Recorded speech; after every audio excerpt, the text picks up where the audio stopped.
In the spring of 2020, I was in a horse accident.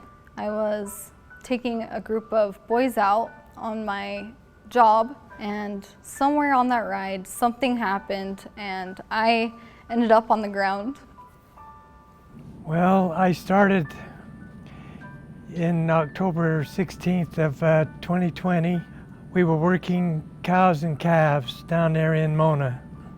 That night, my wife says that I'm breathing quite hard.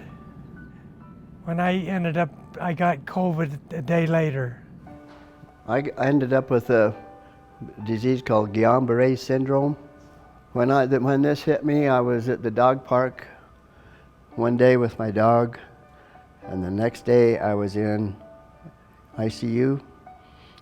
I had no idea what was happening. When I woke up from my coma, they transferred me here to Utah Valley Specialty, and I wasn't very aware of anything at the time, but my parents and my husband were, and they weren't very happy that I was coming to Utah Valley Specialty. And then I came here for treatment. This Guillain-Barré it makes everybody paralyzed. It gets you from I was in a coma for a while. They wanted me to go to University of Utah because it was bigger and they thought it must have been better. They told me that I wasn't going to make it. They told me if I did make it, I would probably be in a wheelchair, that I'd never walk again. Admitrate was out, so I couldn't speak, and I couldn't write. I could not lift my arms, could not close my fist. I hadn't made up my mind that I wasn't going to be done. And I started thinking to myself, this virus is not going to take me down. So I started exercising and doing whatever I could do to get it better. And then I got to where I could feed myself, and things just started getting a little bit better and a little bit better.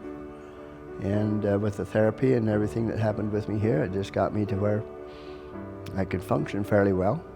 All of my therapists, they spent more time with me than they had to.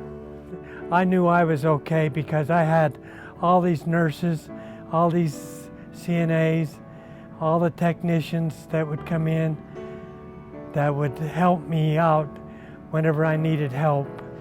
The place was really congenial. The nurses and everybody here was just really helpful. You could just see the improvement that I was making. And I remember on my last day, when I was leaving this hospital, they lined the walls, everyone lined up and said bye to me. And I couldn't believe all the nurses and all the CNAs and all the technicians, all the physical therapists lined up in the hallways wishing me the best as I left. When I got out of the bed into the hall, all the patients and the doctors and everything was standing in line, and they was all clapping and hoorahing, and went down the elevator, and the same thing was happening down in the elevator. I just feel that you guys are outstanding in your work. And everybody just went out of their way to do whatever it could do to make my stay here as pleasant as possible. It was really awesome. Now, looking back, I am so grateful it was a small hospital because it's huge. You get the same amount of care that you do at a big hospital, the same amount of treatment, but you receive so much more genuine care. The people really care about you, and you really get to know them.